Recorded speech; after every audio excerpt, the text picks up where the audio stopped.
Yes, Master, we are ready. Okay, thank you everyone. Good job. Hello everyone. Thank you all for joining us. This is our fourth Dharma talk of the 4G. So how is everyone doing? Any questions, comments, complaints, suggestions? It kind of heats up in the afternoon, this building, doesn't it? Is it hot? No? Okay. Well, if you have nothing to talk about, we can learn from Master YongHua's Dharma and learn from our great teacher. I want you to know that last weekend was kind of nice for me to be able to see a old cultivator, coal cultivator. I used to know him at Long Beach Monastery. He used to come to the temple and help out. Long Beach Monastery used to be a place where we train the young novices. And I was at the time a novice, and I was sent there. Actually, I asked to be sent there because I felt that I was not being taught anything at the City 10,000 Buddhas. So I arranged for me to go there. Can you imagine a novice forcing his way wherever he wanted? I was a very naughty person, impossible novice. So anyway, I got there, and we have about like a dozen plus, a little bit over a dozen young novices from the age of 9, 10 till 17, 18. So we trained them. What we did there is to coach them or supervise their practice of the 4 to hands and eyes. This is the trademark Dharma door for our lineage. Okay, they are supposedly the future of the association. So Master YongHua put aside a monastery a lot bigger than this one, much bigger. I'd say the Buddha Hall is about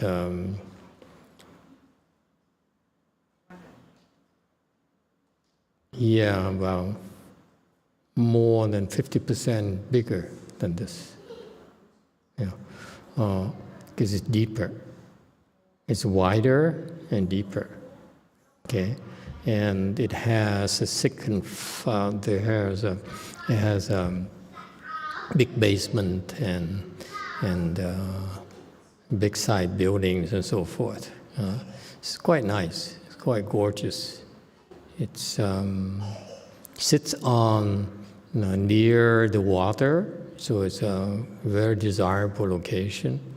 And so we put aside that monastery just to raise or train the young novices. So there was staff of Heng Te, Heng Chang, Heng Shan maybe, that's 3 monks, and me as a novice, that's 4 of us, looking after 14 novices. Okay, and so we would get up at 5 in the morning, do morning ceremony, and then meditate from 6 to 7. And basically, everyone is sleeping from 6 to 7 in a Chan hall. Until I came around, I said, we can't have this. What would people think? So I said, why don't we beat up on people who sleep? So I go around, hit the boys. And so every 10 minutes or so, it's and that's one of the boys being hit by me. And so pretty soon, within a few weeks, no one slept anymore. Everyone's meditating. So anyway, so we taught, we have classes, we have people coming to help with all sorts of things. And this gentleman here was there to help teach Chinese and among other things. And so I saw him again after a good 20 years, over 2 decades, almost 3 decades. And we both changed a lot, and he's a lot older now. And I look at him now, and we didn't leave in good terms because I basically was forced out of the temple, being too naughty. But naughty but fearless. So I disagree with the way it was run. I felt it was the Master Shehua's program is being corrupted. So I was a whistleblower. Okay. Anyway, and so from the peaceful community where we have everything we wanted, I could meditate 10 hours a day, 20 hours a day, and no one would bother me. But I felt that I couldn't ignore, turn a blind eye on the problems, so I blew the whistle, and as a result, I was sort of punished for causing trouble. So, and then later sent me to, because my conscience told me that I couldn't ignore this. I could not possibly ignore what's going on. So and after that, they sent me to Calgary for me to be punished, because the monk there at the time was known to be a very strict and very tough monk. Most people who lived with him were the monks. Any kind of monks, they would leave disgusted, very afflicted. So we stand there to be punished according to Heng Shu at the time. Hello, hey, welcome, good to see you.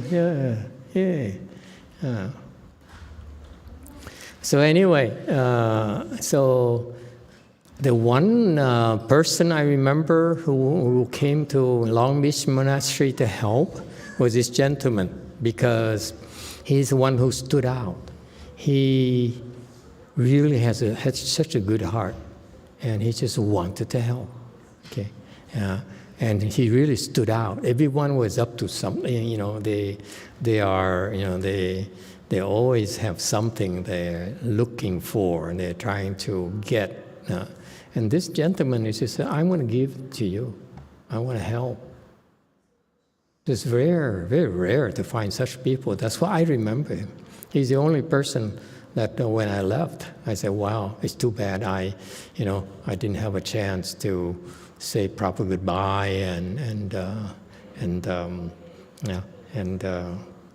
lost touch with him." But finally, he came. He showed up last weekend from the blues, out of the blues. I couldn't recognize him, by the way. He's a lot older now. Okay, same height.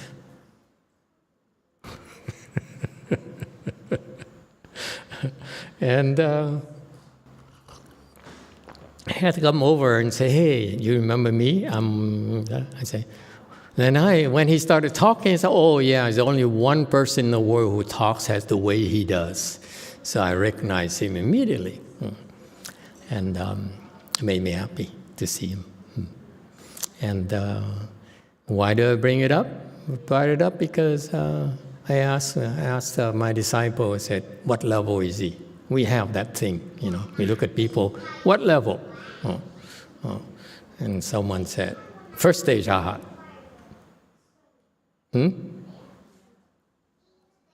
First stage Arhat. Another person said, second stage Arhat. Okay. I said, not bad. So I taught them how to sharpen their spiritual eyes. But anyway, he's actually second stage Arhat. So he's been a very devoted disciple of Master Shehua, supported Master Shehua in Taiwan, in the U.S., and everywhere. He's a very, very good man, a very devout Buddhist. and very loyal. And that temple, they all are loyal to Master YongHua, to the point they're blind to everything else, everyone else. Okay, it's fascinating how Master YongHua trained his disciples. The majority of the good ones are very, very loyal to him. They do not think of anyone else. In their eyes, there's only one master. That's it. And so I said, wow, after all these years, he's a second stage arhat. And I looked at, and he said, well, I'm glad to see you again. He recognized me, but I couldn't recognize him. And he said, I'm glad my son is learning from you. So look at the son. Wow, first stage arhat. So after a year or so, is it a year? How long has it been? Less than a year. That's not fair. See, that family, they used to like the case. The father, the dad brought the kids to the temple, and they basically grew up in the temple, and he came to the temple because I don't know why he came to our temple. Maybe he was thought of boredom or something. But isn't it amazing, the difference? And I see him as well surpassing his dad. But that's not the point. The point is that later I heard that the dad says, I'm too old, to learn anymore. And I think my time is up.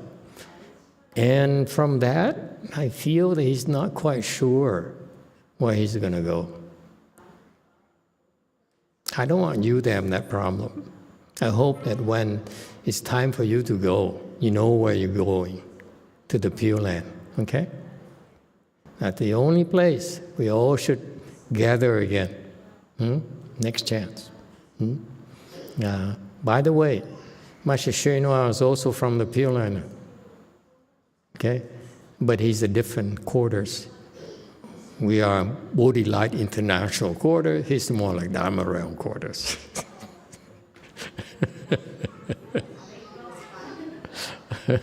Huh? Are the two quarters close by? You could say it's close. You could say it's not close because over there, you can go anywhere just like that. You don't need to get barked or take a bus or anything. It's just, let's go have a drink. Okay, I'll meet you there. 2 seconds. Okay, 6 has a question. Dang Nguyen has a couple questions. It says, my aunt-in-law's father passed away last week after about 7 months battling lung cancer. In the Pure Land Handbook, Master answered a question regarding when a person died of cancer. A brutal karmic retribution gets to him, and that person could go to hell. Is it true for everyone? As a close relative of the family, I do not know how to help, because I am in no position to suggest your 49-day Dharma to them. How could I resolve the situation in my head? Thank you, Master. Who is it? Dang Nguyen. Dang Nguyen. D-A-N-G. Win. Win? I know you're not Vietnamese, you're butchering the Vietnamese names. Who is this? Do I know him? Do we know him? I'm sorry, I have so many disciples, I don't remember.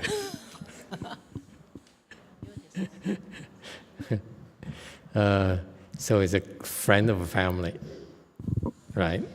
Aunt-in-law's father. To what? Aunt-in-law's father? Okay. Well, you cannot force the issue. You try to help.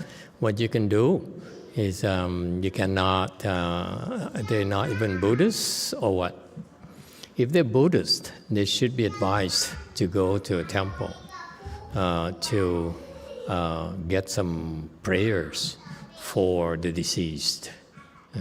That's important. Every little bit helps right now.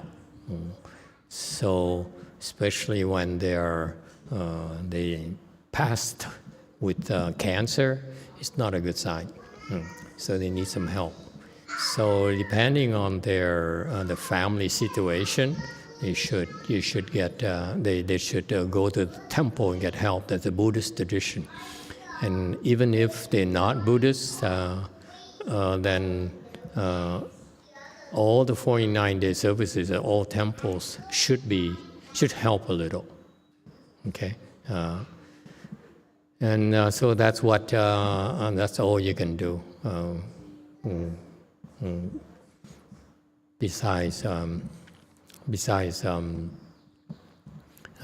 requesting the help from the temples yourself.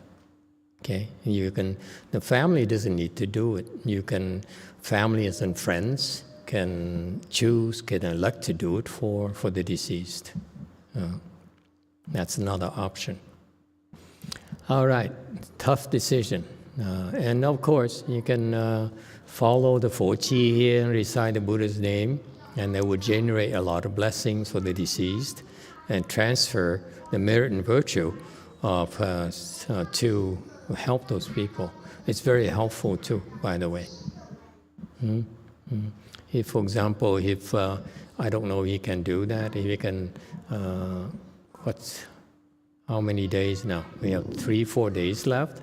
If, let's say, assume that he can come and join us, whether it's online or be here physically, and he does that, and we follow the schedule from morning to evening until the end of the week. If he does that, he transfers the merit and virtue of his practice to the 2 deceased. They will not fall into the lower realms. They are not doing well. Okay? They will not fall. It's how powerful it is. We do make a difference. Okay? Okay, next. Deng also comments, he says that he's from WMT, and he says that they are Buddhist and they do 49 days with other temple. Very good. Vietnamese temple, I guess. Very good. Then they're in good shape, hopefully. I don't know how strong the people who do the services are, but if they're not strong enough, the weight of the cancer obstruction will be very hard to overcome. Okay, it's not a joking matter. When you die with serious illnesses like that, it's usually it means that they pull you down to lower realms, to the hells, hungry ghost realms, or the animal realm. And so you have to be careful. Most people, they pass away peacefully, then it's not a real serious concern. But the people who pass away with diseases have to be careful. Okay, that's it. Anyone else? Okay. Wow, there are lots of people here. Yes, 8. So what should one be concentrating on when one is reciting the mantras? The mantra itself. Okay. When you recite mantras, which mantras are you reciting? Like, for example, the ones that we did earlier this evening. Okay. When you recite mantras, first of all, you probably are not Buddhist. That's why I'm cautious, because mantras are secret practices. And you have to be very careful about which ones you recite. the non-Buddhist mantras, they're unless you know, you're pretty sure what they do, I would not recite them. Because they are not necessarily helpful to you. Whereas Buddhist mantras, if they're truly Buddhist mantras, they're all helpful to you. You don't have to be Buddhist. Okay, so be careful. And when you recite mantras, then mantras require a few things. Number one, it takes repetition. If you follow Tibetan practices, for example, then they commit to, I'm told, that they commit to reciting mantras with a certain quota. You recite this mantra, be like 40,000 times. 40,000 times. 1, 2, 3, and so forth. So they keep track of it. That's a proper practice. You recite a certain number of times, a set number of times. The more, the better, clearly. And number two, you also want to be careful of not eating the 5 pungent plants, onion and garlic in particular. Everything in the restaurants usually has onion and garlic. Okay, like Italian food, garlic, pizza, garlic. So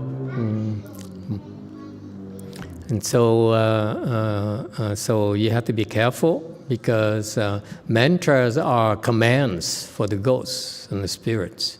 So when you practice them, at least the Buddhist mantras I know about, I cannot comment on the non-Buddhist mantras because I never tried them before.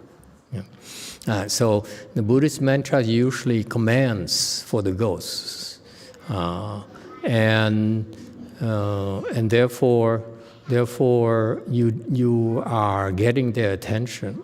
And if you reek with the smell of garlic and onion, whether it's or the 5 pungent plants, whether cooked or uncooked or raw, they react adversely to it. So that's why instead of listening to you, they get distracted and they do the things. They might come and get closer to you. And so we have to be careful with your diet. My master says he's an expert in the secret school. I'm not.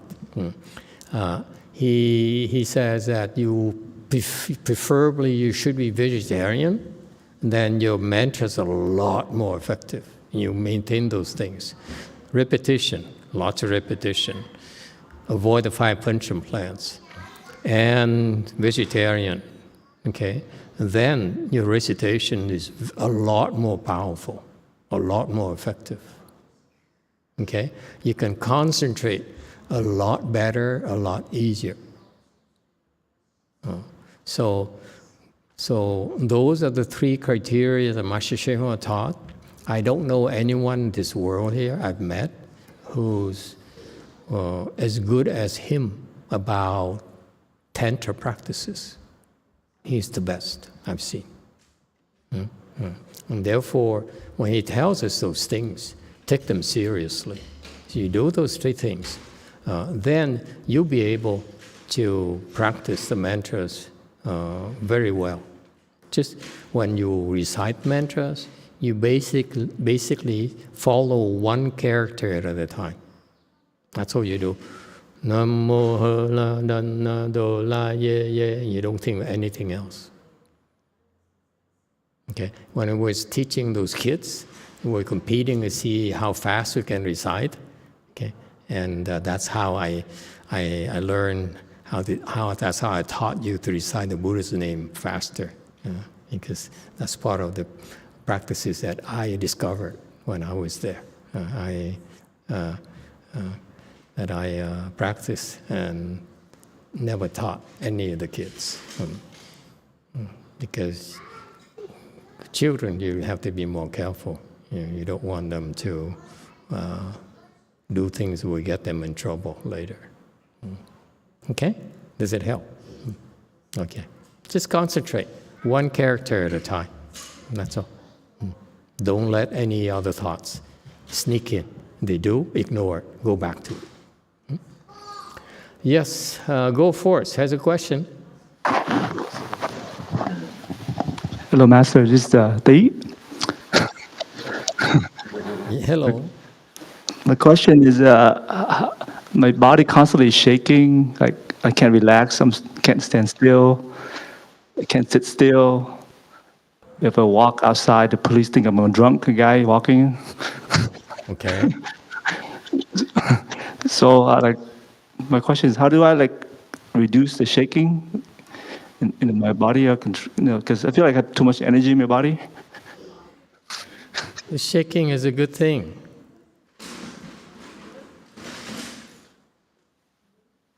If you want to reduce the shaking, I don't know how you can do it. You just have to become scattered, and you won't shake anymore.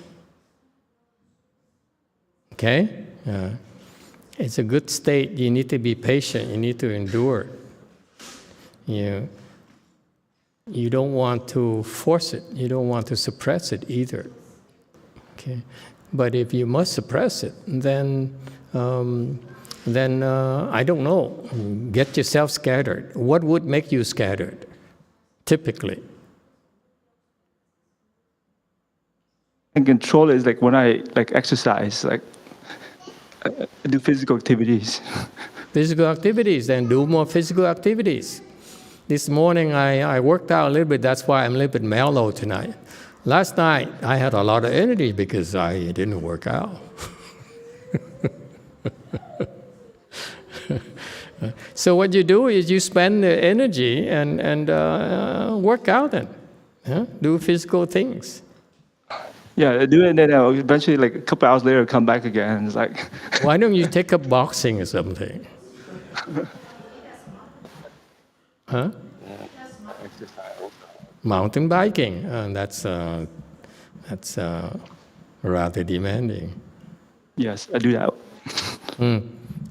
I would take up boxing because so it doesn't take much. You just put on gloves and start hitting.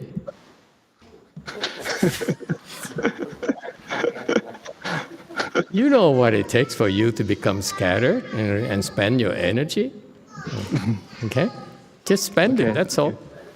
It's something you have to bear, and the good things will come out of it. If it bothers you, then you should not let it bother you. You have to learn to live with it. For example, if you're shaking and the cop comes around and says, "Hey, hello," you behave like Hare Krishna. I'm sure you're very creative. Come up with something for the heck of it. Huh? The question implies that you're bothered by it. Learn to live with it. You think it's a bad thing. Actually, it's a very good thing.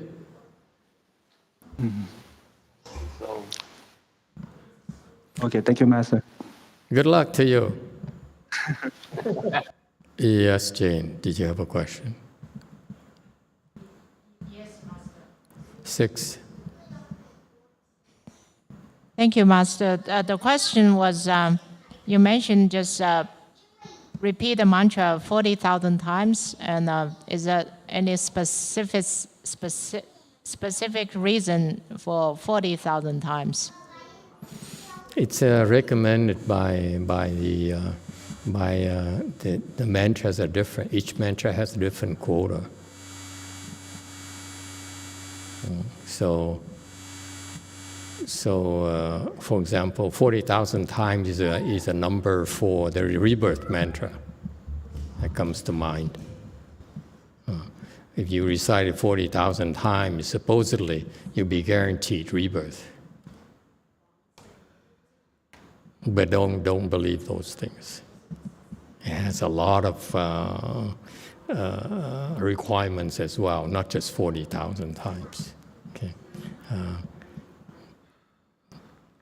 So these quotas are meant for you. You talk about a huge number, 10,000 or something. It's a lot of repetition, meaning a lot. So the more, the better. The more you recite, the better will be for you. I personally do not necessarily subscribe to the count, because I put more emphasis on developing your samadhi.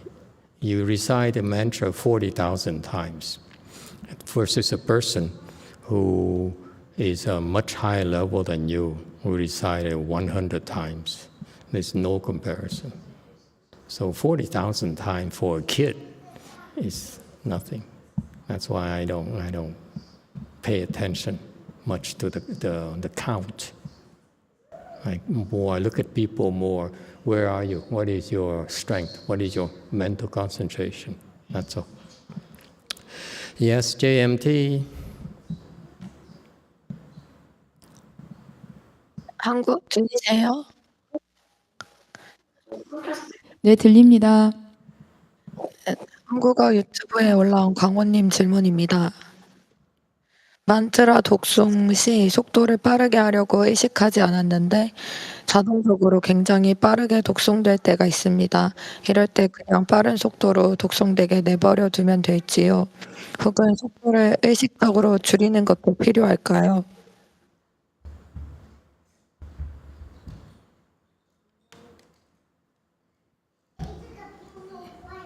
When I recite mantra, sometimes it's not my intention, but automatically the speed become very fast.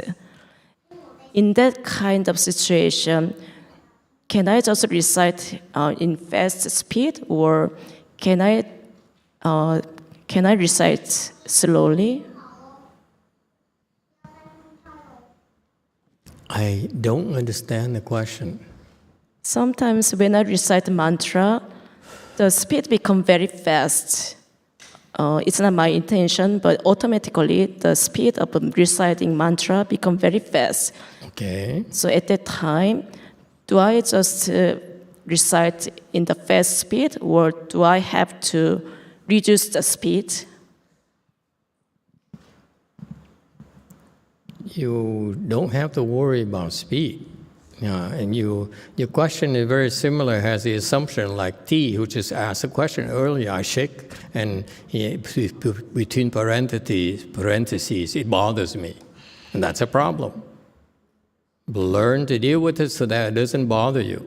It's a good state. And so similarly, when you recite mantra and you can go faster, that means that you have pretty good concentration. For example, when I taught all of you how to recite the Buddha's name during the silent recitation, and Ray there was able to go into the state immediately because of his samadhi level.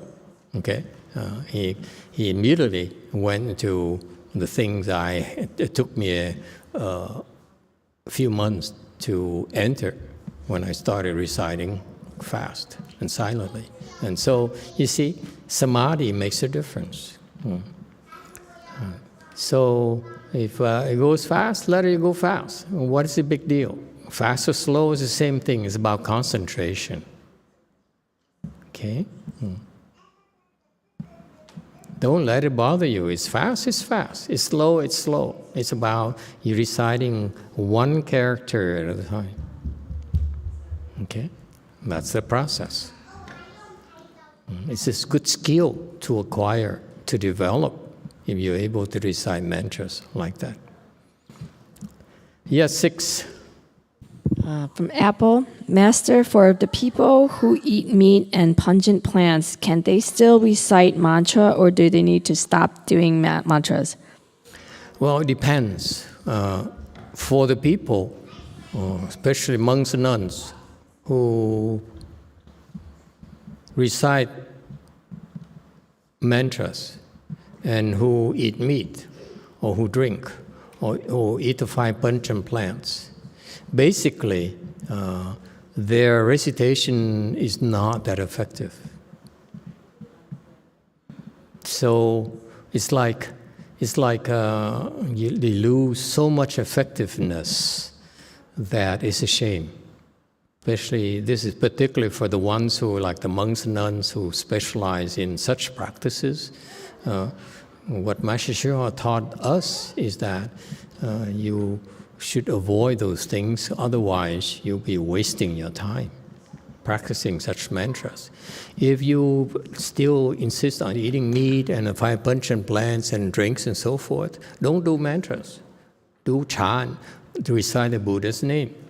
But if you want to really say that I want to learn mantras because they're advantageous in some situations. For example, there's some demons at the house. And I walk in there and they started misbehaving. So I said, "Who do you think you are?" So I kicked him out.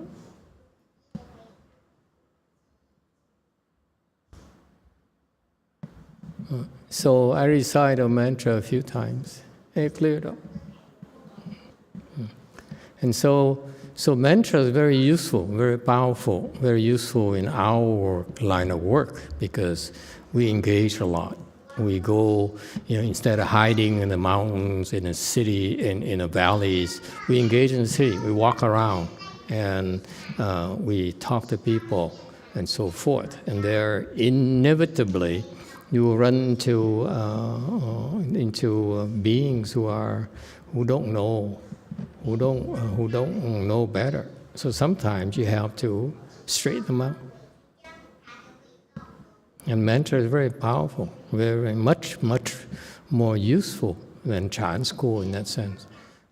Okay, so mantras are like tools you can use. So in our lineage, we have such tools called 4 2 hands and eyes, and very very useful for your future use. Right now, I would not recommend you use them at all. Okay, and so one thing I forgot to mention that you practice mantras, such as the powerful mantras like the ones we practice. We don't do smaller mantras. We don't have time. Okay, and the powerful mantras we practice. You want to you need some protection because they are without the protection you won't be able to practice properly. So, for example, Master Old Abbot at Gold Forest, he learned Vietnamese mantras, and his teacher is a 4th-stage Arhat. And one of the mantras is Pu An mantra, where his teacher in that lineage, he said, only monks and nuns can practice it, lay people cannot. Because it's, that's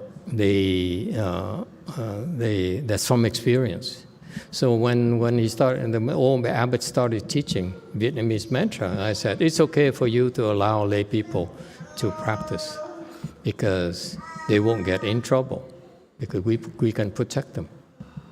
Okay? So if I allow you to practice it, people come and cause trouble, they have to deal with us. But apparently for them, their only environment with the temples and so forth, under the protection of them, then the monks and nuns can practice. But lay people, it's too complicated. They don't want to deal with it. Okay, so that's why you have to be careful. These mantras are very powerful. You don't want to mess with them, because it's like you are carrying a nuclear device, and other people do not want you around, especially the demons. So that's why they come and cause a lot of troubles for you. Mantras are not supposed to be practiced by yourself. You need a lot of help. It's not explained to you out there. Because if you don't get the proper protection, you will not be able to succeed in your tantric practices. They will stop you, and you don't even know that you're getting nowhere. You can recite 40,000 times, it doesn't do anything. You eat meat, you drink, you recite 400,000 times. It's the same thing as before. Very minimal effects. Yes, too. Master, a lot of Buddhists out there practice great compassion mantra and then Shrinkama mantra because those are famous, popular mantras. Without so they practice without a proper teacher. Are they going to get trouble, or it's just the practice would not be effective? I don't know. I don't care. It's none of my business. I'm not responsible for transmitting the tantras. I'm not responsible for their practices. I wish them well. I don't have time to worry about them. Why do we need to discuss them? None of our business. It's called gossiping. We don't gossip. We just practice. Whatever happens to them is their business. Whatever happened to my master's side is their business. None of my business. I have no interest. What do I care? I'm too busy. There's no need to gossip. Whatever happens to them is their business. They need to fix it themselves. I remember when I was young, there's a lot of Vietnamese monks and nuns who came to Master Hsu's temple because their meditation teacher taught them a certain practice. Vietnamese, very famous Vietnamese monk, and many of them got into this state where they got so terrified they could not dare meditate anymore. So there's so many of them, and so quite a few of them came. I met a few of them who came to talk to me, and I'm sure they talked to my senior monks and nuns as well. And they asked me what I do, are they supposed to do about it? Because as a novice, I was told to teach meditation already. That's kind of nonsense. Okay? You can't do that. In our temples, I allow you to teach meditation because I teach you how. You don't just throw me someone and you say, you go teach meditation. Because you're spreading nonsense. Okay? You're wasting people's time. And so I was teaching meditation, so I remember this nun here came to me and said, I meditate and have this problem. I said, so did I. So did Master YongHua's disciples in my temple, in the same temple. And I fixed it within 2 minutes. And these people, they are so frightened that they don't dare meditate anymore. So when that happens, they run to that state, like tea, for example, they start shaking, they stop. Say, no more. I can meditate until then, and I stop. And then pretty soon, they go there and they stop, and get to that point, they stop. Eventually say, I stop meditating because it makes sense to me. I cannot go any further. So the reason he improved is because he has problems. And we taught him how to fix those problems.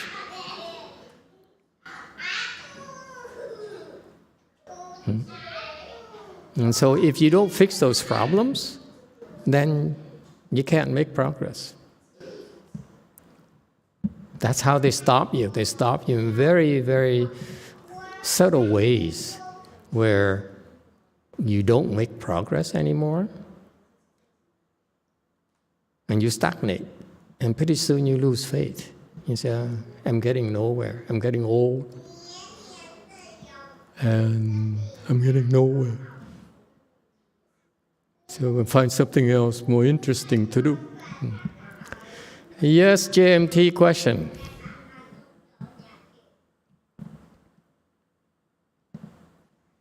Question from Yang Min. I have a question. If I ate 5 pungent, how long later could I recite mantra? Usually, according to Master YongHua, it takes about 3 days for the odor to go away. Because what happens is that when you eat bunchen plants, you stink, and the ghosts and spirits love it, and they hang around you, and it's not good for you to be surrounded by ghosts and spirits constantly, come up to you and say, "Oh, I like you. Let's hang out." 3 days. Yes, 6. Christopher asked, is it true that certain mantras should not be recited while driving? Can we recite the Great Compassion mantra while driving? Yes, you can, but don't go enter samadhi and have an accident. Master Hsuan used to do that. Master Hsuan used to tell his driver, his disciple who drive his rickety old car he had around. He says, I remember reading it, he said, "You make sure you don't enter samadhi, you hear? Because I'm behind you." Yes, sir, 5. Working? Okay, cool. How's it going, Master? It's been a while since I've asked you a question.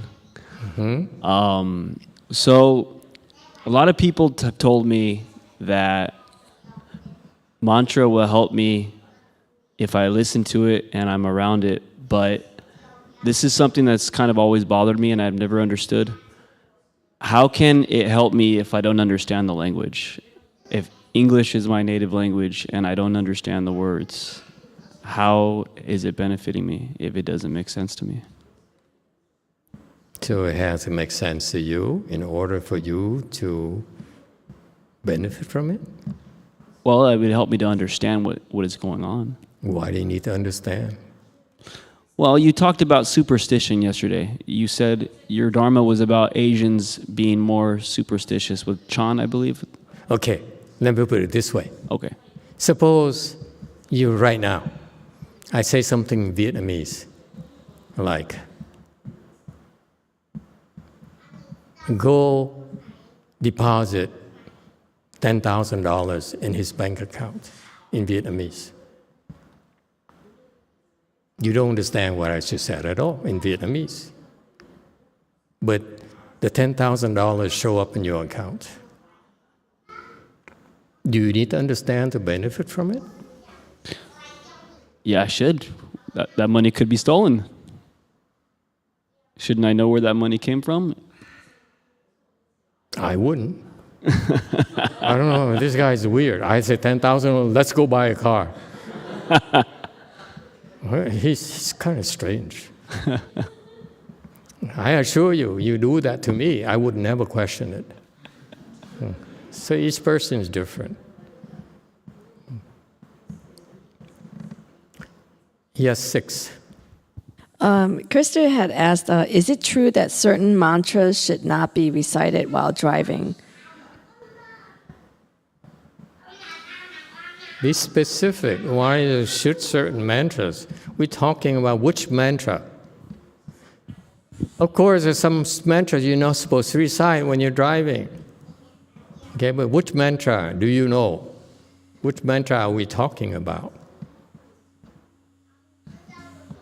There's a mantra, a non-Buddhist mantra that says, "Ghosts of accidents, come to me and accompany me." Of course, those mantras should not be recited because they're not meant to be recited for someone else, not for yourself.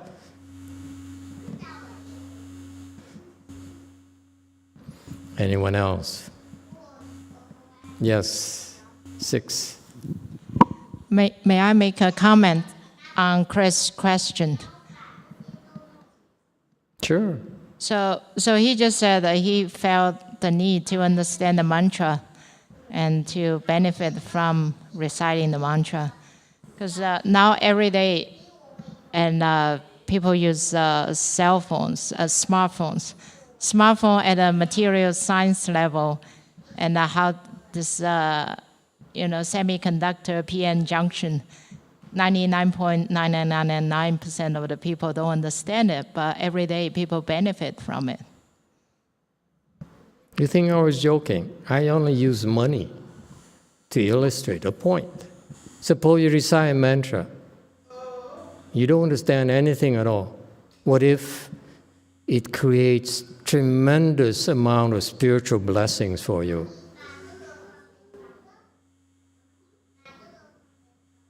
It's like money in the bank. And it's always there. Money in the bank right now, they could go bankrupt. You could have a bank run and you cannot get your money anymore. When you recite mantra, you do it well, you're creating tremendous blessings for you that's always there. No one can touch it. The North Koreans cannot hack and try to steal from you.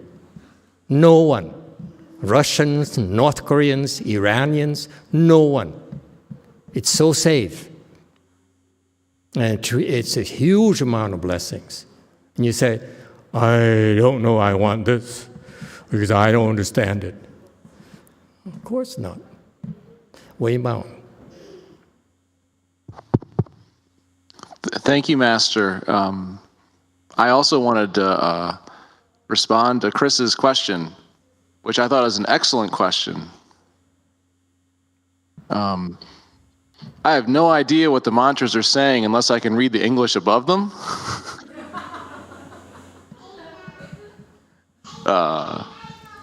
And the closest thing I can think of is I remember when I was first going to Lu Mountain Temple, and I was wearing light clothes, and I saw a master wearing a robe, and I was sweating in the summertime. Master wasn't sweating. I don't know how he did it. But I remember one day Chris showed up, and then a few days later, we weren't hot anymore, and there were some boxes on the ground, and that cooled things off. I don't understand how that worked, but I know Chris showed up, and I wasn't hot. And I benefited, and I'll always be grateful to you, Chris, for that. Thank you. What does it have to do with mantras again? This is public airtime, you know. Well, because Chris did the air conditioning mantra.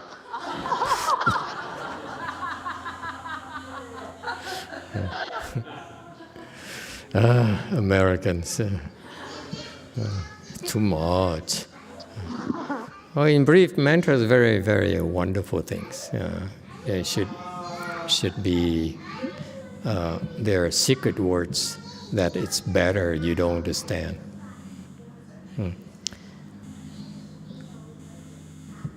Because for you to wield more power from mantras, you should not use the thinking mind. The thinking mind is, this line means so-and-so, the next line means so-and-so. If you recite with that kind of mind, your mantra recitation is very, very weak. So it's by design, mantras are unintelligible so that you stop your thinking mind. That's what they don't teach you. They simply teach you, recite 40,000 times, recite 25,000 times. And you do it, then you eventually get into that kind of mode without knowing the real purpose. Anyone else? Yes, ma'am. 8, 9, 8? Yeah. 8. So similarly, let's say one does understand the language of the mantra. Does it matter whether or not one, believes in the efficacy or the contents of the mantra? Will it still work regardless of whether or not you believe it works? It doesn't matter. It's not about whether you believe or not. It's about concentration. Okay. But on the other hand, if you believe, then you can concentrate better. Because what happens to you, and particularly to you personally, or him personally, is that he said, I really don't believe it works. And because of that thought of doubt, is a lot more commonplace than people realize, that you guys are willing to admit. For example, Anthony in the back, he has a lot of doubts. He's a doubtful person. Smart people have a lot of doubts about everything. They're control freaks, need to understand everything. Okay? And so that doubt there is a distraction.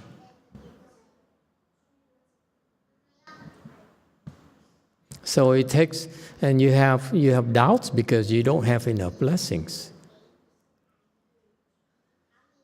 And that's why it manifests in the form of, I don't believe it, I'm not sure it's a good thing, and so forth. Whereas you think Buddha is trying to pull your leg, trying to scam you? Okay. Why do they bother teaching these things to us? It's for our benefits. Whether you're Buddhist or not, doesn't matter. Buddha can't care less. You know, a lot of enlightened people out there, lay people like you, are not Buddhists. They're better than us. Buddhists don't discriminate.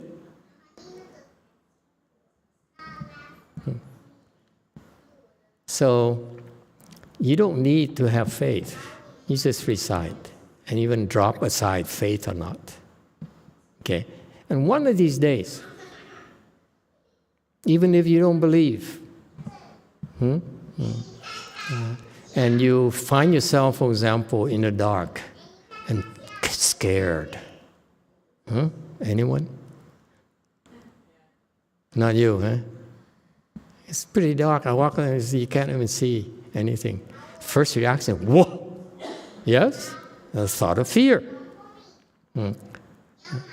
Then you don't even need to recite a mantra. You go like this. Let's go Vajra. And this is equivalent to a mantra. And it will make you less fearful. Or since it's a Pure Land practice here, Pure Land recitation week here, you recite Amitabha Buddha's name. You say when it's dark, say, Emitofuo, and the fear, just like that. Okay, there's so many things, mantras. What we recite is basically a form of mantra as well. Okay, very, very powerful mantra. It's just that just because you're not able to use it is because even the Buddhists don't really believe it works. Deep down, they say, I'm not sure. I'm not sure at all.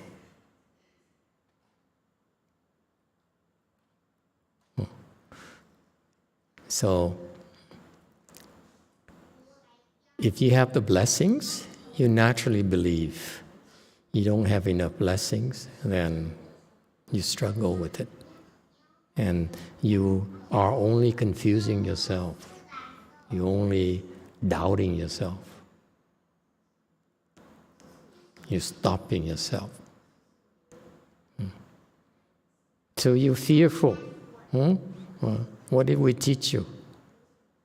Recite number 7.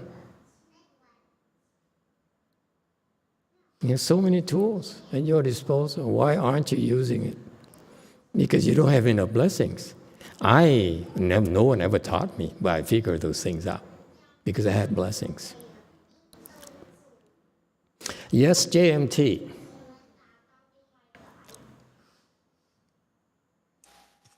입강 서근원님 질문입니다. 혹 제가자가 로브와 가사를 구입하는 용도나 어떤 공덕을 쌓는 이유가 있는지요?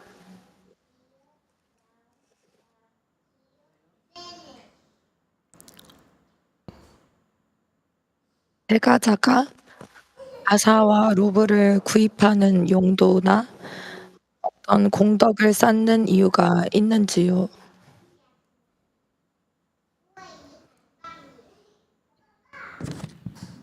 Master, lay people wear the robe and the sash. Is it related with creating blessing? Is it what? is it creating blessing? Creating blessing, if they wear robe and sash, do they create blessing? Is it a question from her or from a layperson? From layperson. Is it layperson Korean or? Yeah, layperson in Korea. Okay. Is it a man or a woman? It's a man. Does it create blessings? It's kind of a weird question. You tell me, does it create blessings for you or not? You've been wearing robes and sash. Is he even Buddhist? Why is he asking these things?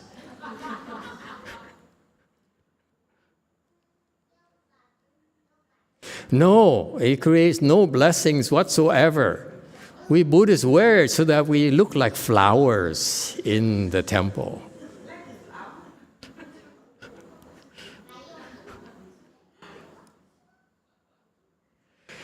Yeah.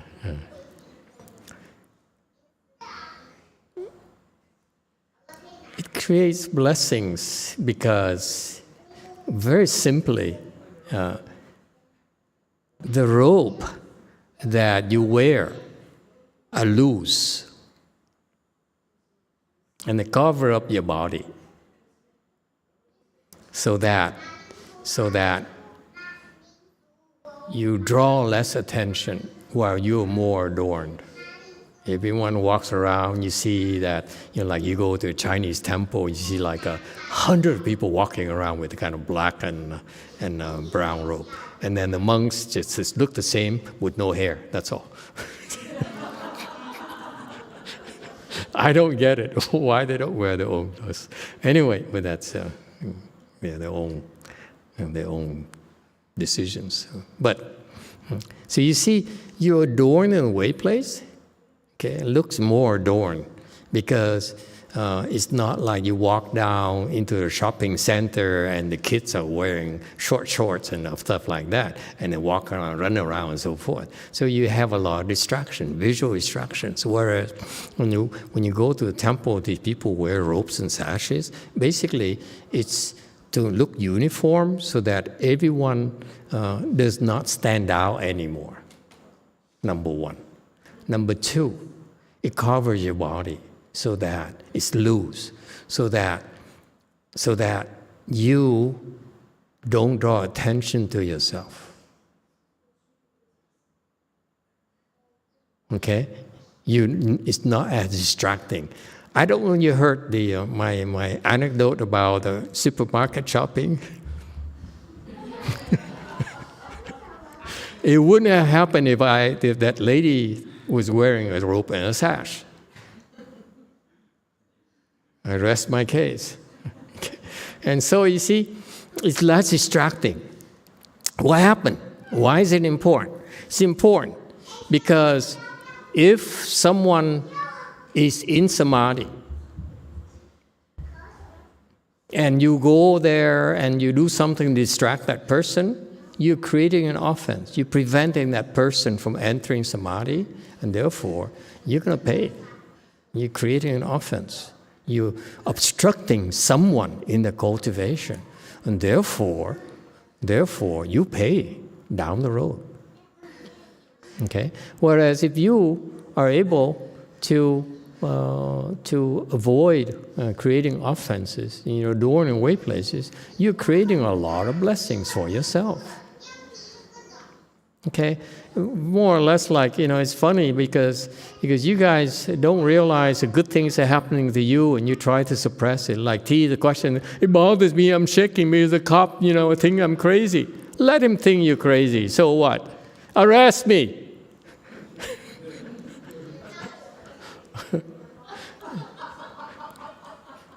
When you shake like that, it creates a lot of blessings.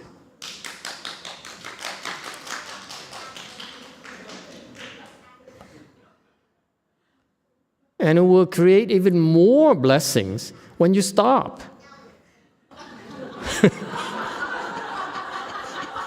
Because it's less distracting. I'm kidding.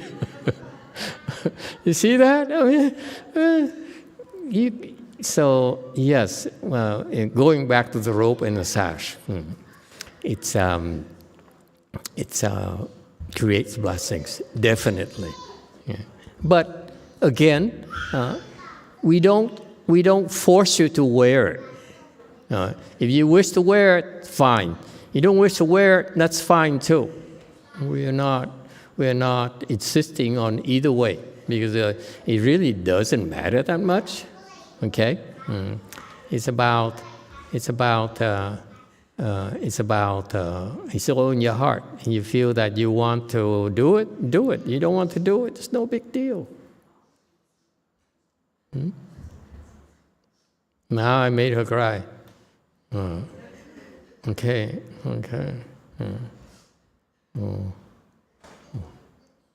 All right. Anyone else?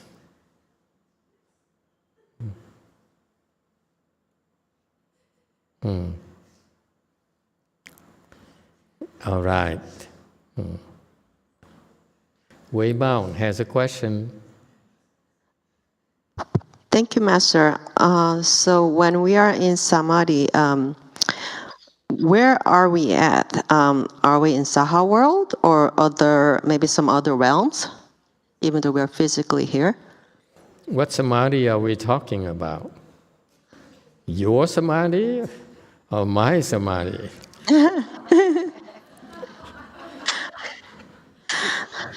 Low-level Samadhi, then. Low-level Samadhi, then you are definitely, you are still in the Saha world. But if there are some advanced practitioners, they can enter Samadhi and then they can travel. Okay? They can travel even out of our world. It's kind of cool. But we're gossiping. Yeah, I hope you do it someday yourself. Anyone else? JMT.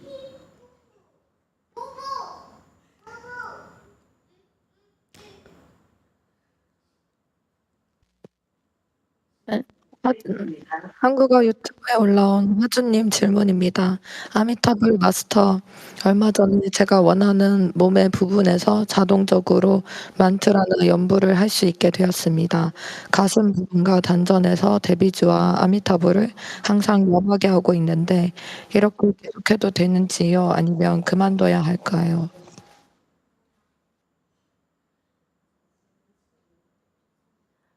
I can recite mantra or Buddha's name automatically at some part of my body. So in my heart and dungeon, I always recite Great Compassion Mantra and Amitabha Buddha's name. Can I do like this continuously, or should I stop it? One more time. I can recite mantra or Buddha's name automatically on my body, some part of my body. You mean like your ear can recite the Buddha's name? In dandian, and then chest, heart, he can recite Great Compassion Mantra and Amitabha Buddha's name. How do you recite the mantra with your heart and your chest?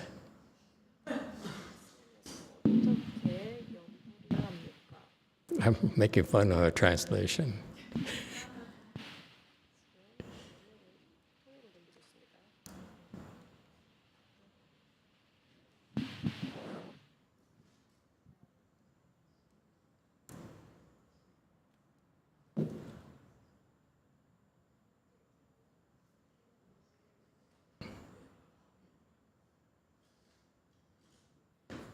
Well, he said he can recite Buddha's name in her chest and dungeon.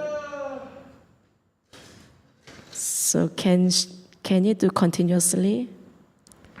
Yeah, you can. If you can recite the Buddha's name on your chest, try reciting Buddha's name in a pot of instant Korean noodles. I bet you're able to do that too. Have you tried it? That's good. That's very good. Nothing to worry about. So what's the question again? So he's asking, is there any problem in that? Can he continuously do like this, or should he stop this one? It's a good that you're able to recite continuously. That's a good state. So keep reciting. I hope you won't be stuck there. Keep reciting, that's all. And this is what happens to the people who recite mantras and Buddhist names and so forth. They get to the state where they actually are able to recite flowing. It flows without any effort. Okay, that's a good state. Okay, but it's nothing to be proud of. Keep reciting. You still need to do other stuff.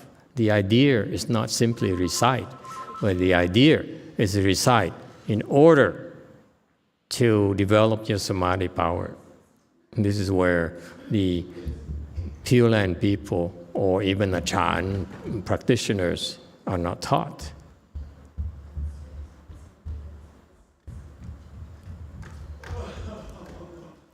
Reciting is only an application, but it takes a lot more for you to, the practice takes more than just simply reciting. Okay?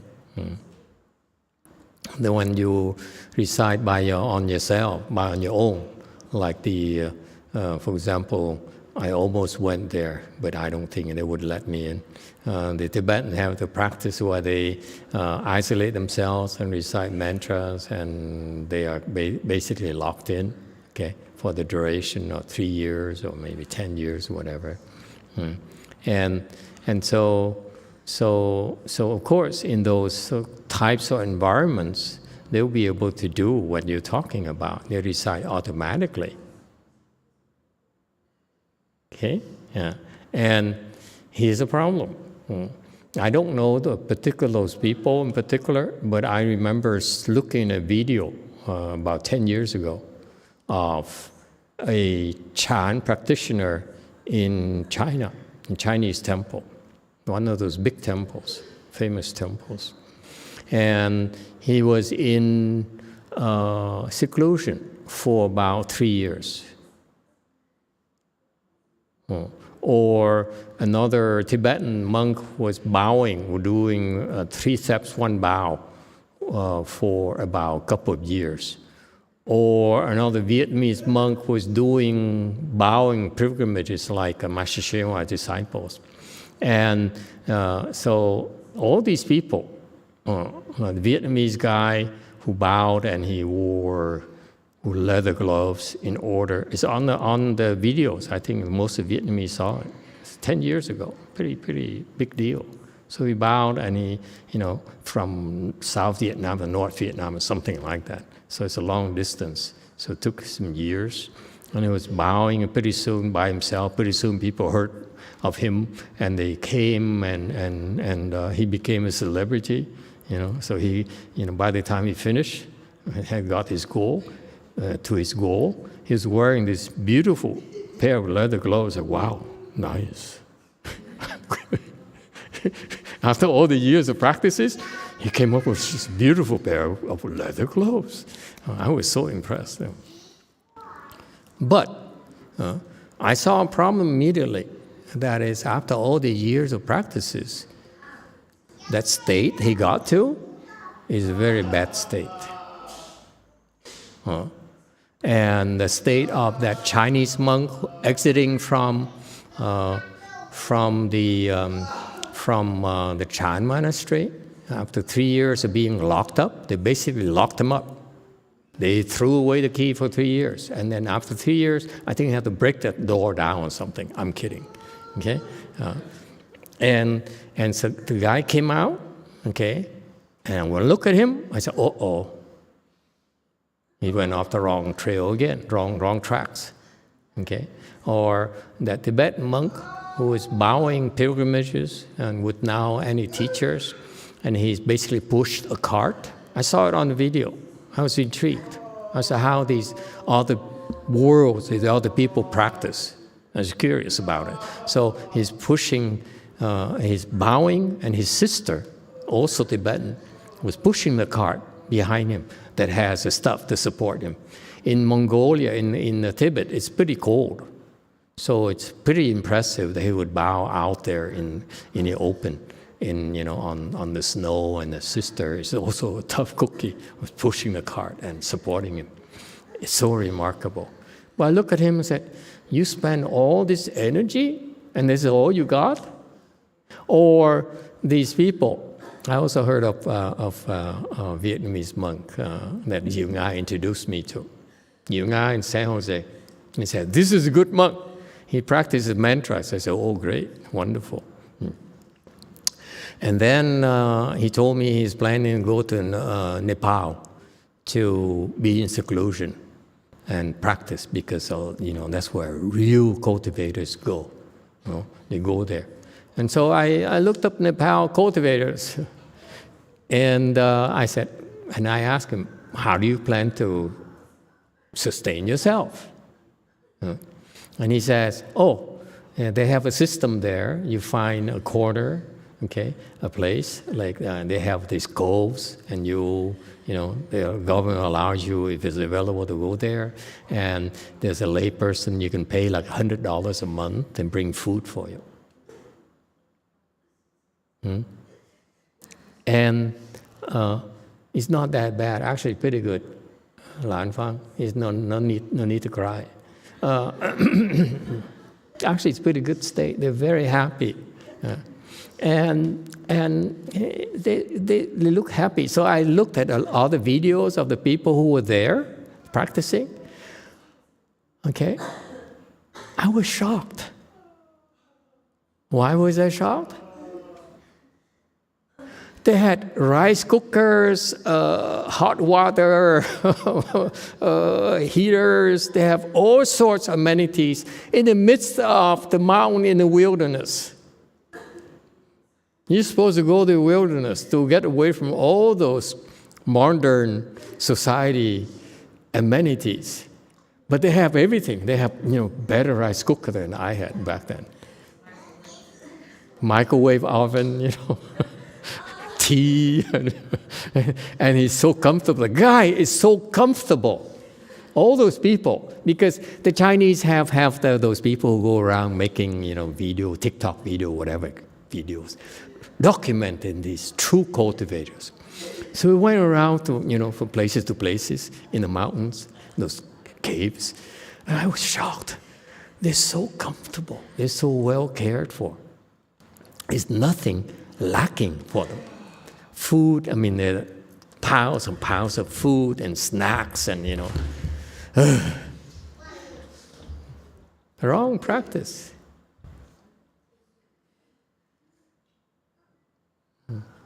So that's why, that's what happened to the Asians. And they practice and they follow these traditions without the proper guidance. That's why you practice these things and you don't have the proper direction, the proper guidance, you get nowhere. You're wasting your time.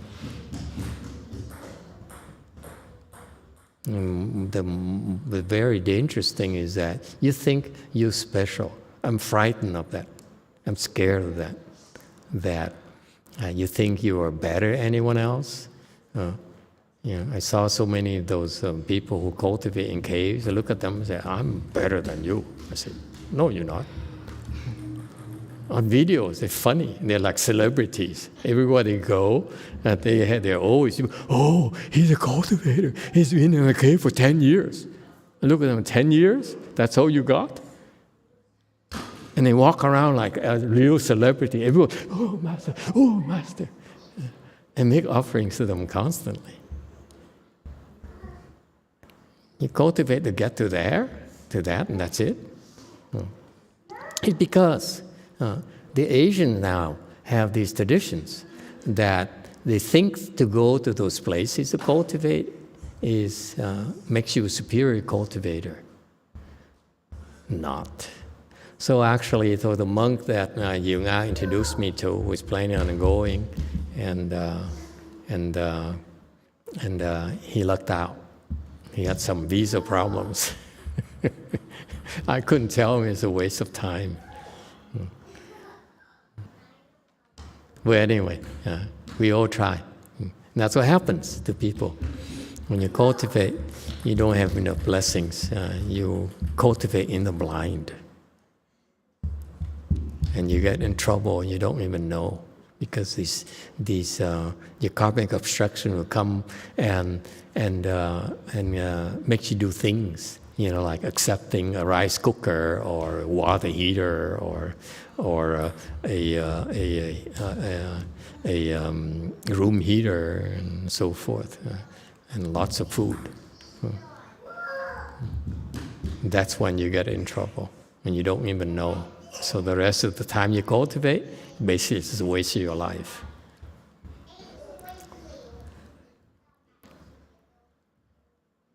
Well, we all have to go through that. Yeah. I probably did it too in my prior lives. Anyone else? Any other question? Yes, Nacho. 4. Thank you, Master. So what happens if I'm in the Buddha hall and I need to go out of the Buddha hall and someone is meditating? Is that creating also offenses? Okay, one more time, please. Yeah. So if we are in the Buddha hall and I need to leave, so I'm making some noise. You need to leave because what? I couldn't quite hear. Make it. I need to leave because someone is calling me, for example. Oh yes, okay. And another person here in the Buddha hall is meditating. Am I creating offenses? Because maybe I am distracting him? No. Okay. Because it's a good question, by the way, and I'm glad you asked. At my master's temples, it's pretty strict. Not necessarily during Fochi, but in a Chanchi, it's very strict. You're not supposed to get up until the handbells hit. And everyone's supposed to get up and walk. You cannot continue to sit. So they have very strict rules, which is typical of the Chinese Chan halls. But during the Fochi, people are a lot more relaxed, so it's not as strict. Even at my master's temples, Fochi, you have to go out, whether you need to go to the restroom or your throat is hoarse, go, get some COVID vaccines or whatever, medication. It's a good thing. It's okay. Yeah. But in particular, the rule is this. The rule of thumb is this: when you go to these places, you should be clear about the rules. If the rules are such, if you violate the rules, then you are creating offenses. For example, in most places, he would be asked to leave. But for us, it's very desirable to afflict you.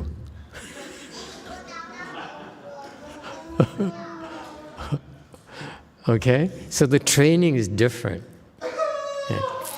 Theirs is like brute force, where they force you to calm down, calm down, calm down. So the first sign of affliction, you go berserk.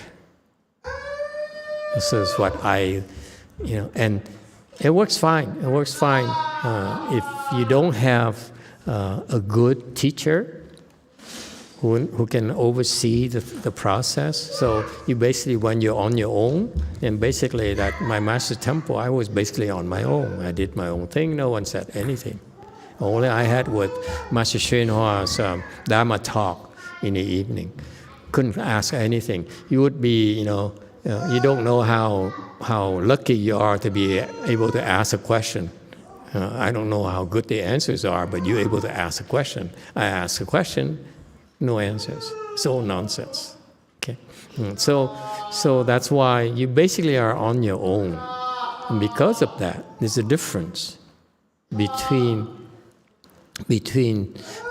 your rate of progress versus someone else who has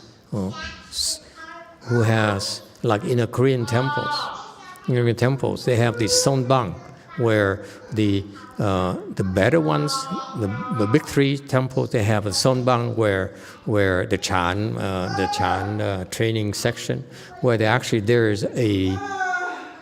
I only know about the three big temples, not the smaller ones.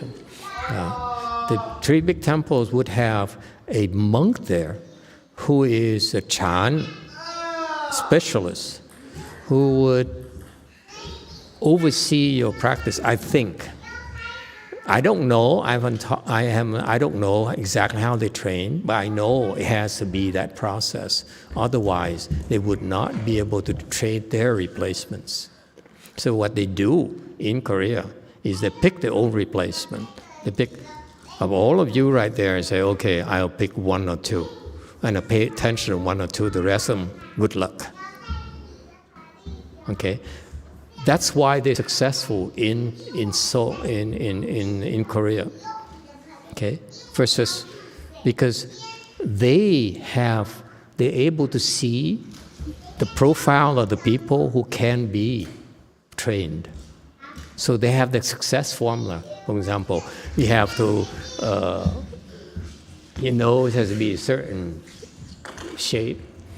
Your lips, cannot be too thick, like Angelina Jolie. It's too thick.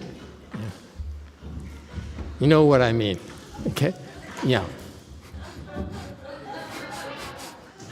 You cannot become enlightened like that, I don't believe. I never saw anyone who is with thick lips who is enlightened. Okay? And so they have a profile. I'm pretty sure.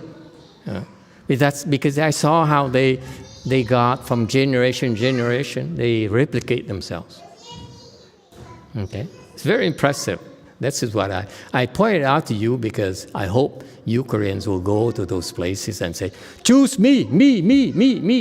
And you find out how wonderful it is. It's fantastic. But they're very selective. They only pick one or two. It's like back then maybe, and I'm going out on a limb for fun, okay?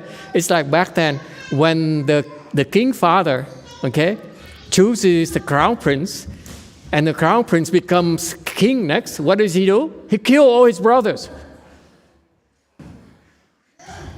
That happens in Korea too. Huh? Because there's no competition. Your worst enemies are your own brothers and your cousins and so forth. So they kill them all, start over. So, same thing. So they're very selective. They only pick one, okay? So, and the reason I know, I'm revealing it to you because I hope that you'll make it with them, that they pick you and you'll be set for life because you are the elite. You are untouchable. It's a very neat way of replicating yourself. Okay? And only a Korea where they're so successful, generation after generation, at the big temples. The smaller temples, I don't see it. They have the technology. It's kind of interesting to me. The reason I bring it up is because I don't see it happening in most temples. The Koreans are impressive in that sense. I don't see it happening in a master's temple. I don't see it happening in other Chinese temples in China. I don't see it happening in Vietnamese temple, Sri Lankan temple, Japanese temple, you name it. I'm very curious. I look at everyone.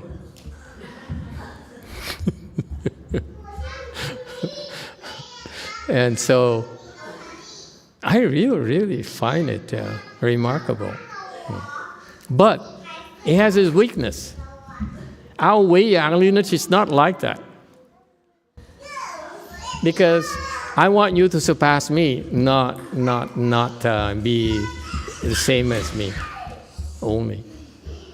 The Wei-Yang lineage is very, very different. Where they have the technology, where you get the training, you can be better than your teacher. That's the only one I know of. Not Linji, not Korea, not China. Wei-Yang is done in China. No more such technology. Master Hsuan brought it here to this U.S., not in China. So that's the same way that how the early founders were trained. So they got that methodology. So we have to be grateful to Master YongHua for that. He brought the technology here, did not transmit it in China. And it's not from Xu Yun. Master Xu Yun would not be able to know. You see how important it is for, so that's how important it is for the future generation of Mahayana in the U.S. We need to have such technology. Yeah. It's so cool. So I'm saying that because I hope that one of these days when the American people here, America is very special. Back then, the Chinese depend on the emperor to support their practices. Okay? And after that, they don't have the support anymore. Here in the U.S., the support to have that kind of effect for Buddhism to blossom in this country, you need to have a lot of these people who have the vision. I'm not counting Buffet. Buffet is gone. He's too confused. But he should give other people low level a chance where they can step up and invest in Mahayana, and so that Mahayana really prospers in the U.S. will be fantastic. You see that America will rise above everyone else because of you. You are making a difference. You are the one who's solving a problem with your coding, with your engineering, with your policewoman thing, you know. Every one of you are contributing to society. That's why it's so important. So it's not, I don't feel it's documented in China, but you see, the Japanese made a big deal, the Japanese Zen garden, Japanese Zen flower arrangement. Child play. No soul. It's only visual things. Chinese Zen is in your heart, not outside. Why do you need, all the things outside? Wrong practice. Oh yeah.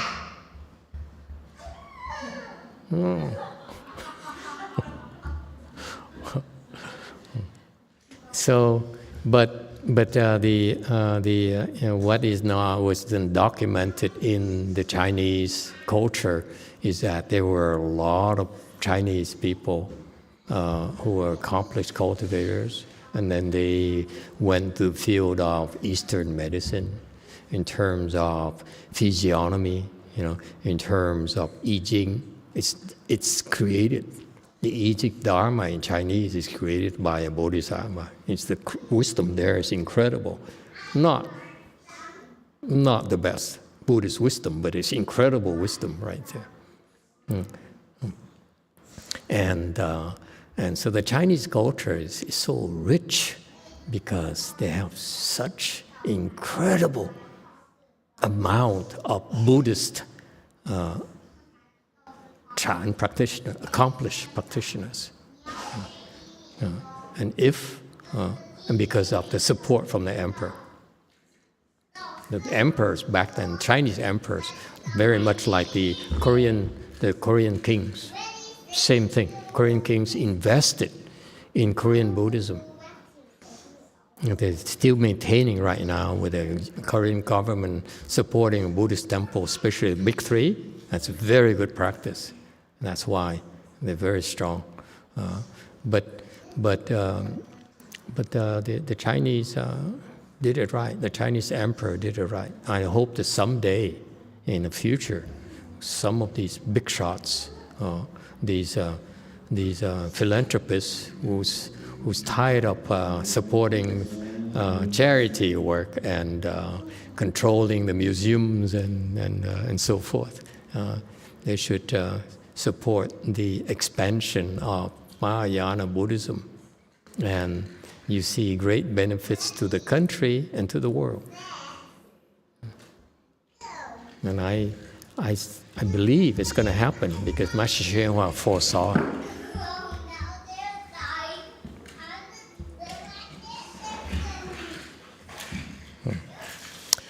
Okay, we gossiping tonight. That's all we did tonight, huh? We gossiped about his dad and, so forth. Yeah? Any final questions before we hang it up? Yes, sir. 4. 아침 예불이 끝나고 그 42소환을 하는데 그 보통 이제 전수 받지 못한 사람은 한 번만 듣고 나가는 걸로 알고 있습니다. 그런데 이제 불칠 기간에는 그 계속 앉아 있어도 된다고 얘기를 들었는데 혹시 그 가능한 이유가 있습니까? Normally, when we didn't get the transmitted 42 hands and eyes, we can attend only one time and we have to leave the Buddha hall. But during the 40, even if we didn't get transmitted 42 hands and eyes, we can stay in the Buddha hall. Is there any reason?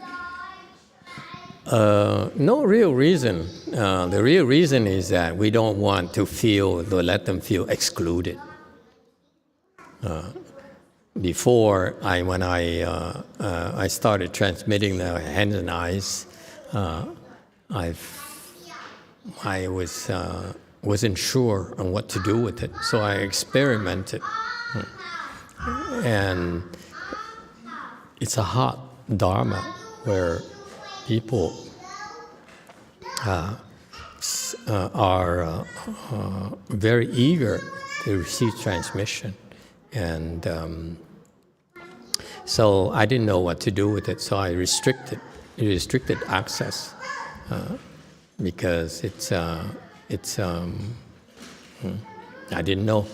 But nowadays, I really am a lot more relaxed and a lot more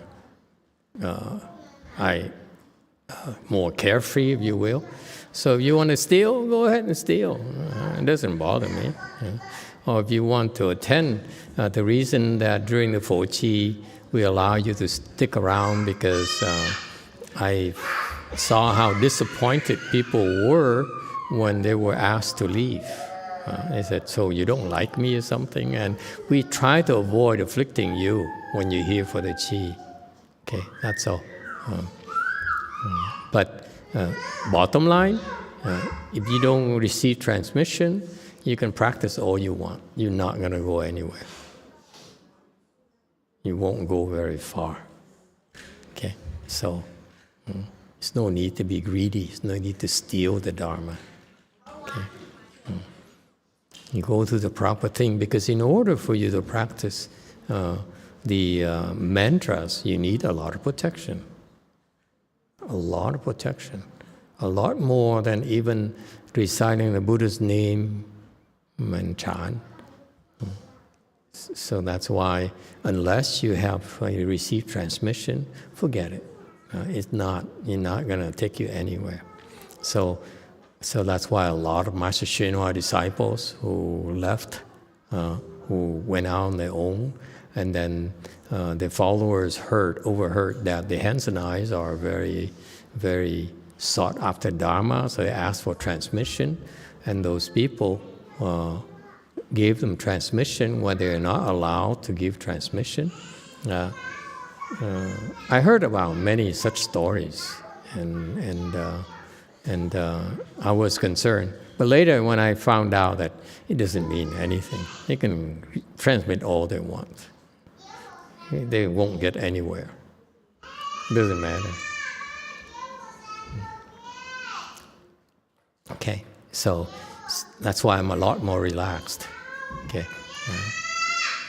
And besides, you sitting there, it helps you create a lot of blessings for yourself.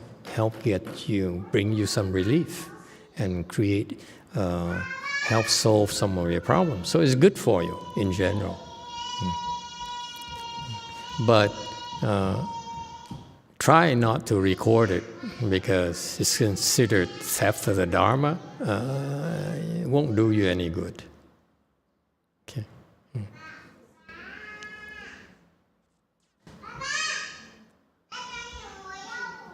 Okay, anyone else?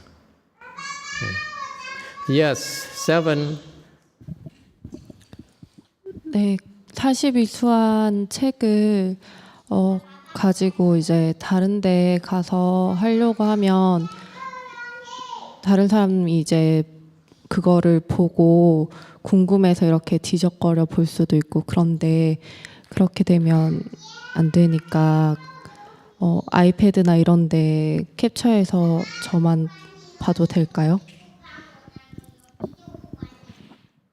If I bring 42 Hands and Eyes books somewhere else, people might get curious about it and trying to look at it. So to avoid this problem, I can capture in my iPad, and only I can look at the 42 Hands and Eyes in iPad. Is it okay? Probably not a good thing to do, because they can hack, and then if someone steals it from you, then you're actually indirectly responsible for their demise. They're not supposed to steal. When you make it easier for them to steal, so you don't want to do that. If possible, you should memorize them, or use notes or something. Okay, it's better. Electronic things nowadays there's no privacy, no security anymore. It's just life. So better not to do it. Okay, go first.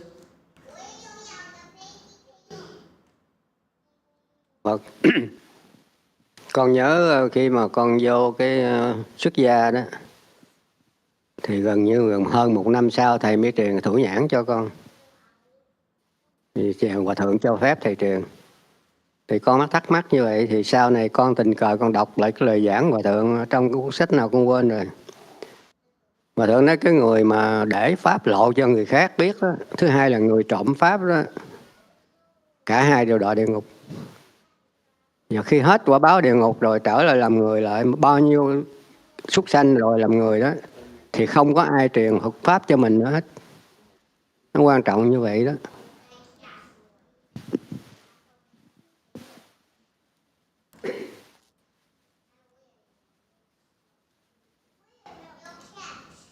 Emitofuo Master, I remember that when I first leave the home life under you, even more than a years later, Master finally begin to transmit our 42 Hands and Eyes to us.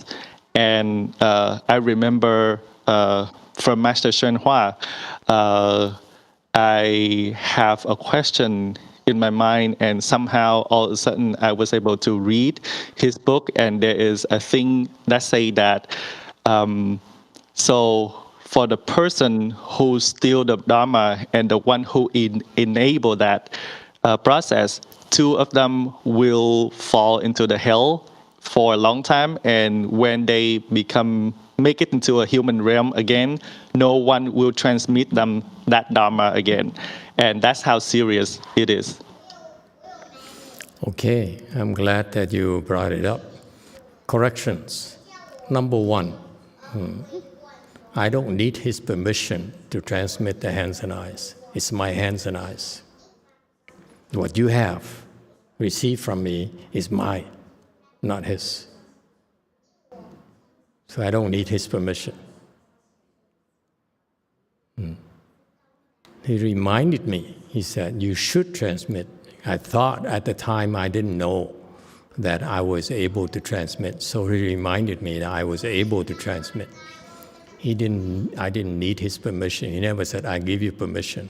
He simply said, you should transmit to them. Meaning that you guys, he foresaw how useful you'll be to me.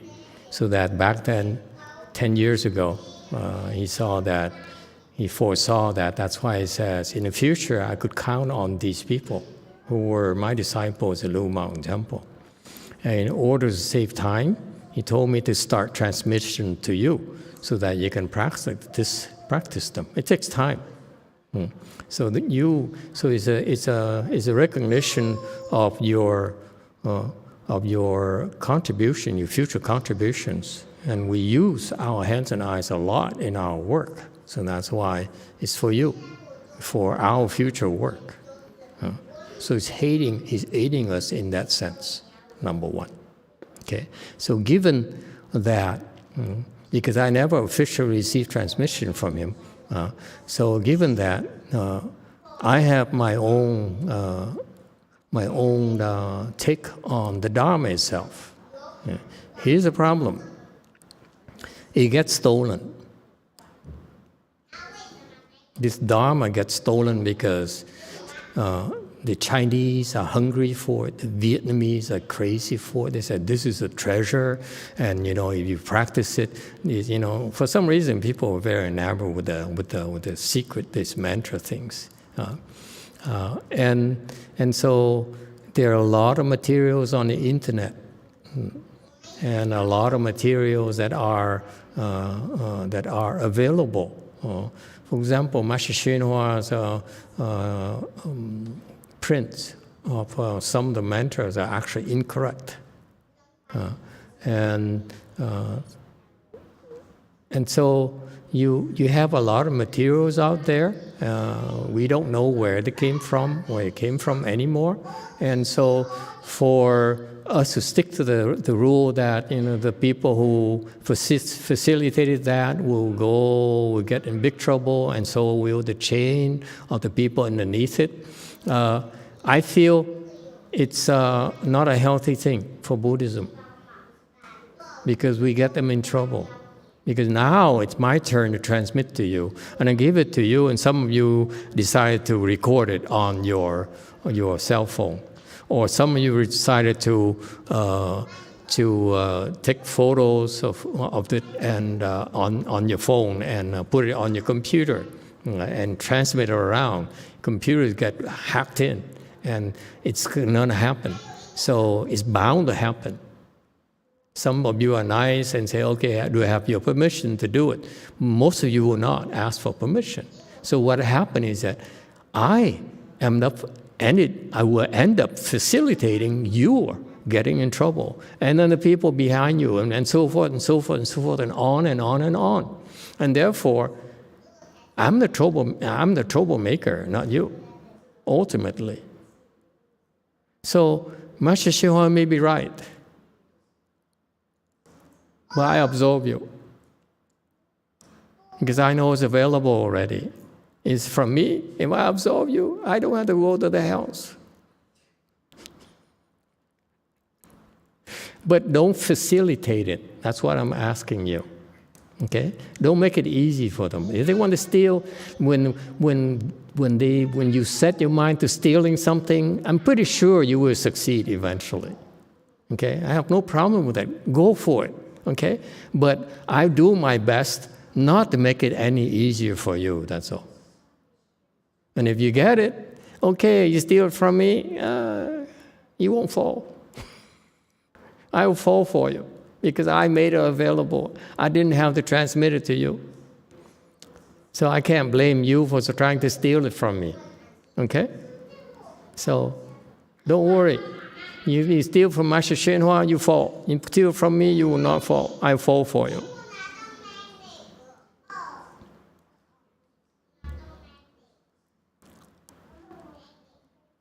All right, we stop here tonight. Thank you, everyone.